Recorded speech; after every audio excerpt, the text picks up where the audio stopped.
Joint pain और arthritis किसको ज्यादा होते हैं, मतलब मेल्स को या फीमेल्स? आयुर्वेदा इसके बारे में क्या कहता है? उसी रीजन पे स्ट्रेंथ ज्यादा देने के लिए हम थोड़ा एक्सरसाइज, स्ट्रेचिंग वगैरह कर सकते हैं। बात कंट्रोल्ड है तो दर्द भी कंट्रोल रहते हैं। आयुर्वेदा में जॉइंट्स पेन के लिए क्या उपचार है या क्या क्या थेरेपीज है? जिनको नेक रीजन पे होते हैं तो हम ग्रीवा बस्ती दे सकते हैं। जिनको लोअर बैक पे, कमर पे दर्द होते हैं तो कटिवस्ती दे सकते हैं। और पूरी स्पाइन पे दिक्कत है तो पृष्ठवस्ती दे सकते हैं। आज के एपिसोड में हमारे साथ हैं डॉक्टर के जो कि चीफ फिजिशियन है एट आयुर्निवास, जिन्हें 15 साल से ज्यादा का क्लिनिकल एक्सपीरियंस है और वो बिलोंग करते हैं from heart of Ayurveda, Kerala.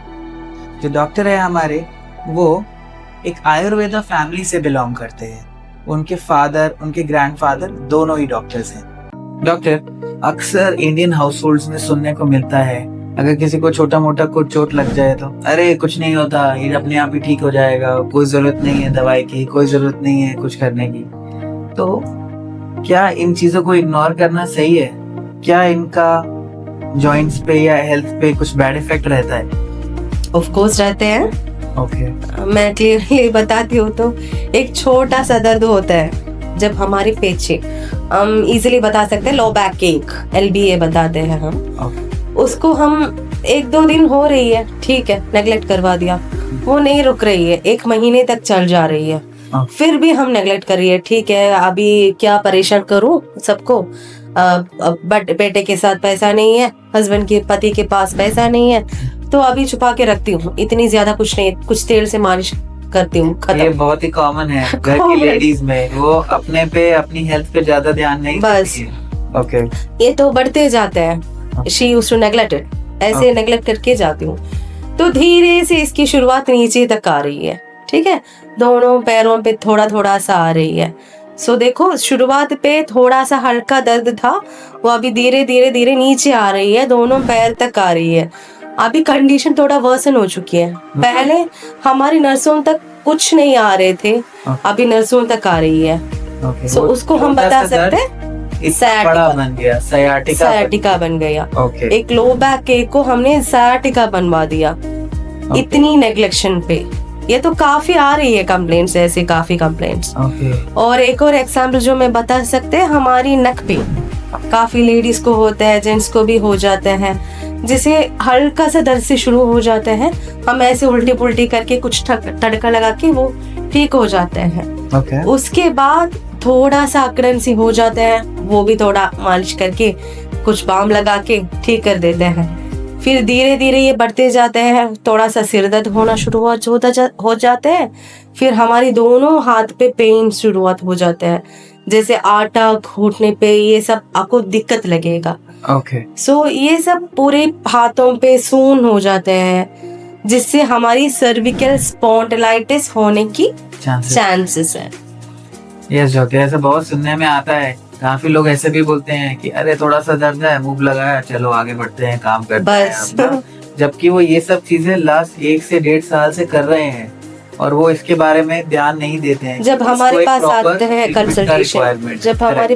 Consultation, तब हम पूछते हैं कब से शुरू होता है, तो वो बताए वो डॉक्टर जी काफी साल पुरानी है। तो काफी साल पुरानी है, क्यों नहीं दिखाया? तो बता रही है उतना तो नहीं था, हल्का फुल्का था, फिर अभी इतनी हो चुके थे। मैं तो ठीक ठाक होगा, लेकिन हल्का सा दर्द, वो इतनी नेग्लेक्ट करके अभी इतनी बड़े प्रॉब्लम बन चुके हैं। पहले तो 1-2 मेडिसिन पे ठीक हो जाते हैं, लेकिन अभी तो लंबा ट्रीटमेंट करना पड़ेगा। वही चीज है। डॉक्टर, जॉइंट पेन और अर्थराइटिस किसको ज्यादा होते हैं, मतलब मेल्स को या फीमेल्स को? और आयुर्वेदा इसके बारे में क्या कहता है? कंपैरेटिवली ज्यादा होते हैं लेडीज को ही। इसको 2 रीजन हम बता सकते हैं। एक तो हार्मोनल रीजन से होता है, सेकंड तो होता है न्यूट्रिशनल रीजन से, ठीक है। सो हार्मोनल रीजन से हम बता सकते हैं, सबको पता होगा, मेनार्क पे, मेनोपॉज पे हमारे लेडीज को हार्मोन्स थोड़ा सा ऊपर नीचे होते जाते हैं, जिससे थोड़ा सा ईस्ट्रोजन और प्रोजेस्टेरोन की वजह से हड्डियों की ताकत कम होते जाते हैं। और डिलीवरी के बाद भी थोड़ा सा कैल्शियम के डिपॉजिट कम हो जाते हैं, हड्डियों की ताकत कम हो जाते हैं, जिस रीजन से ज्यादा प्रॉब्लम्स लेडीज को होते हैं, स्पेशली आफ्टर 40s। ओके ठीक है। सेकंड जो रीजन होता है न्यूट्रिशनल, इंडिया पे 90% ऑफ लेडीज को होते हैं विटामिन डी डेफिशिएंसी, जिससे हमारी हड्डियों की ताकत काफी कम हो जाते हैं। हड्डियों की आवाज आपको खुद सुन सकते हैं इसी कंडीशन पे, क्रैक क्रैक जैसी। ठीक है। सो क्या ये लेडीज करते हैं, हम सबको खिलाते हैं घर पे, जो बड़े लोग हैं, बच्चे हैं, सबको खिला देते हैं, लेकिन खुद कुछ नहीं खाते हैं, खुद की हेल्थ पे ध्यान बिल्कुल नहीं देते हैं, सबको पेट भर के खाना खिलाते हैं। करेक्ट डॉक्टर, ये तो I think her house hold में ऐसा ही है। मदर सबसे पहले हस्बैंड को, बेटों को, बेटी को, फैमिली में सबको खिलाएंगे। अगर कुछ बच जाएगा तो वो खुद खाएंगे, नहीं तो हो सकता है वो ना ही खाए। अच्छी डेकोरेटिव डाइट करके बच्चे को बेचते हैं, उसके बाकी जो वो लोग खाते हैं। तो वो एक मेजर रीजन बन जाता है कि न्यूट्रिशन प्रॉपर्ली नहीं जा रहा। हाँ। और जो जब कंसल्टेशन के लिए भी आते हैं ना, दे वर मोर कंसर्न्ड अबाउट उनके बच्चे के लिए। करेक्ट। मतलब उनके लिए तो वो डरते हैं, फिर भी इतनी ध्यान नहीं दे रही है। सो जो खाना अच्छे है, जैसे सिट्रस सब कुछ अच्छे से लेना है, और अच्छी ड्राई फ्रूट्स, बादाम वगैरह अच्छे से खाना है, टाइम पे खाना है। मेरे पति तो इतनी रात पे आते हैं, तो वो नहीं आ गया तो नहीं खाती हूँ मैं। ये सब चीजें उनकी डाइट भी बिगड़ जाते हैं। Indian mentality. हाँ जी। हस्बैंड के बाद खाना है, हस्बैंड के साथ ही खाना है। करेक्ट। तो इससे क्या होता है, एसिडिटी शुरुआत होता है, जिससे एकदम से वात भी बढ़ जाता है, जिससे हमारी जॉइंट्स पे काफी प्रॉब्लम्स, जैसे आपने पहले बताया था, वात बढ़ेगा तो जॉइंट पेन बढ़ेगा। हर जॉइंट्स पे प्रॉब्लम करते रहते हैं। ओके ठीक है डॉक्टर, अगर किसी को कोई रियलाइज करे कि अर्ली साइंस ऑफ आर्थराइटिस है, तो उसको क्या डाइटरी चेंजेस या आपने क्या लाइफस्टाइल चेंजेस करने चाहिए ताकि वो और ज्यादा ना बढ़े? ठीक है। जैसे मैंने पहले बताया, एक लोकली रीजन पे थोड़ा सा दिक्कत आ रही है, सो उसको हम थोड़ा सा कम करने के लिए हल्का सा ऑयलिंग करके, थोड़ा सा गर्म पट्टी लगा के, तो थोड़ा सा सर्कुलेशन वहीं पे थोड़ा ठीक हो जाते हैं। और उसी रीजन पे स्ट्रेंथ ज्यादा देने के लिए हम थोड़ा एक्सरसाइज, स्ट्रेचिंग वगैरह कर सकते हैं। और आयुर्वेद पे सबसे बस थिंग ये है रूटीन ठीक करना, उस पे हमारे सारे प्रॉब्लम्स को हम एक सोल्यूशन कर सकते हैं। ठीक है। जैसे हम टाइम पे खाना खाना, टाइम पे सोना, टाइम पे उठना और टाइम पे नहाना, ये सब चीजें पे भी वात काफी कंट्रोल हो सकते हैं। बात कंट्रोल्ड है तो दर्द भी कंट्रोल रहते हैं, दर्द भी सही। सो इसी रीजन से जब हम बताते हैं कि रीजन पे दर्द हो रही है, उसी रीजन से वो काफी नहीं बढ़ेगा आगे। तो अगर किसी को रियलाइज हो जाए कि अर्ली साइंस ऑफ आर्थराइटिस है, तो उसे सबसे पहले अपना रूटीन ठीक करना है, टाइम से सोना, टाइम से खाना, अच्छा खाना खाना, न्यूट्रिशियस डाइट जैसे हमने बात करी थी, ज्यादा ऑयली, ज्यादा मैदा, ये सब चीजें अवॉइड करना ही होते हैं। और रात पे भी हेवी खाना खा के सोती हो तो पक्का इंडाइजेशन होते ही है, साथ साथ वात भी प्रिवोक हो जाते हैं, जिससे प्रॉब्लम की शुरुआत भी हो जाती है। तो लाइट प्रेफर्ड है रात पे। डॉक्टर, आपने एक और चीज बोली कि जो इफेक्टेड एरिया है उस पे ऑयलिंग करनी चाहिए, तो डॉक्टर कौन सा ऑयल अच्छा है जो हमें यूज करना चाहिए, और इसका कुछ ऑल्टरनेटिव भी है क्या? क्योंकि आजकल आयुर्वेद पे बताते हैं अभ्यंगम आचरेत नित्यम बताते हैं, मतलब हर दिन थोड़ा सा हल्का अच्छे तेल से, जिससे वात हमारे कम हो जाते हैं। हमारी कॉमनली यूज्ड होते हैं मस्टर्ड ऑयल, उसी ऑयल से भी हल्का सा तेल से लगा के मालिश करवाना अच्छे होते हैं। उसके भी आपको टाइम नहीं लगते हैं, तो एक अच्छी आयुर्वेद सेंटर जाके हफ्ते पे एक बार या 10 दिन पे एक बार जाके एक अच्छी मसाज ले लिया, अभ्यंगम ले लिया, तो भी हमारी सर्कुलेशन घूल के आते हैं और ठीक ठाक ये आर्थराइटिस को हमको कंट्रोल कर सकते हैं। ओके डॉक्टर, आयुर्वेदा में जॉइंट्स पेन के लिए क्या उपचार है या क्या क्या थेरेपीज है जो एक जॉइंट पेन के मरीज को दी जाती? आयुर्वेद पे 500 से भी ऊपर थेरापिस्ट होते हैं। वो डिपेंड करते हैं कहाँ पे है, कितनी एक्सट्रीमिटीज होते हैं और क्या दोष है उनको ज्यादा। और जगह के अकॉर्डिंग बताती हूँ तो जिनको नेक रीजन पे होते हैं तो हम ग्रीवा बस्ती दे सकते हैं। जिनको लोअर बैक पे, कमर पे दर्द होते हैं तो कटिवस्ती दे सकते हैं। और पूरी स्पाइन पे दिक्कत है तो पृष्ठवस्ती दे सकते हैं। और जिनको हाफ साइड, कुछ लोग को होते हैं एक ही साइड पे, लेफ्ट साइड पे या राइट साइड पे दिक्कत है, उनको हम बस्ती, मात्रावस्ती, कषाय वस्ती और पूरी बॉडी की मालिश और पोटली थेरेपी, ये सब करके भी हम उसको इलाज कर सकते हैं। ओके डॉक्टर, ये सारी आउटर बॉडी थेरेपीज होती हैं या फिर अंदर की, जैसे inside of the body therapies? Panchakarma therapies जो होते हैं वो अंदर से भी बाहर से भी क्लेंजिंग करते हैं। लेकिन कुछ छोटी थेरापी जैसे मैंने बताया, कटिवस्ती, सब कुछ वो सिर्फ बाहर की ट्रीटमेंट्स है। डॉक्टर, ऐसे कुछ घर के भी नुस्खे हैं क्या? ऐसा कुछ है जो हम घर पे भी कर सकते हैं जिससे हमारा जॉइंट हेल्थ बेटर हो जाए बिना किसी साइड इफेक्ट के? जैसे मैंने पहले बताया, एक लोकल रीजन पे होते हैं, एक की जगह पे, तो उसको हम स्ट्रेंथन करवाना है डेली छोटी छोटी एक्सरसाइज करके। और वहीं पे हल्का सा तेल से मालिश करके, गरम शिकाई करके, ये सब करने पे थोड़ा सा सर्कुलेशन बढ़ते जाते हैं। तो उसी रीजन पे अकड़ेंसी जैसे ज्यादा नहीं होता है, ठीक है। और एंटी इंफ्लेमेटरी ड्रिंक्स आप खुद बना के पी सकते हैं, ये भी एक अच्छी नुस्खा है। कैसी एंटी इंफ्लेमेटरी ड्रिंक्स? आप एक कोई अच्छी ड्रिंक बता सकते हैं डॉक्टर हमारे? जरूर बता सकते हैं। एक आप 2 ग्लास पानी डाल देना एक कढ़ाई पे, और उसके ऊपर हल्का सा पाव चम्मच हल्दी पाउडर, 1 टुकड़ा अदरक, और आधा चम्मच कलौंजी, और आधा नींबू, आधा चम्मच धनिया, ये सब डाल के अच्छी से 4-5 मिनट उबालना है। उबाल के ये इसको आधा करना है। ये 2 ग्लास आधा करके 1 ग्लास बनाना है, ठीक है। फिर उसको छान के ये सुबह खाली पेट पे सिप करके लेना है।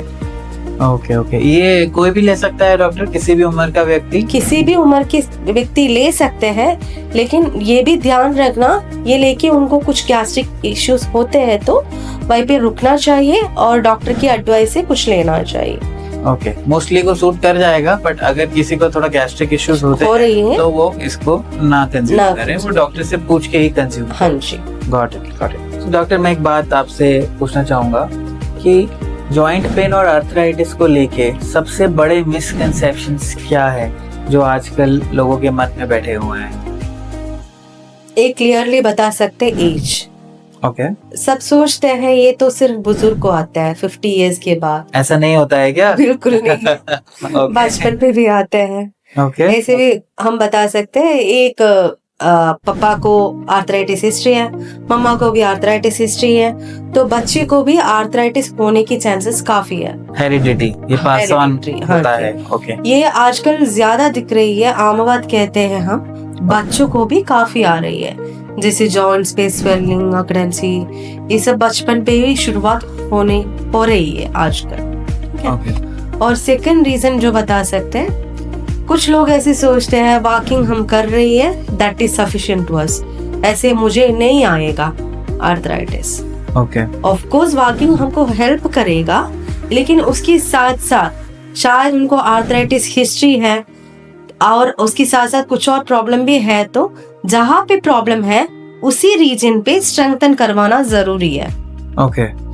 शायद उनको पैर पे दर्द हो रही है, तो सिर्फ वॉकिंग पे इतनी ज्यादा आराम नहीं मिल जाएगा।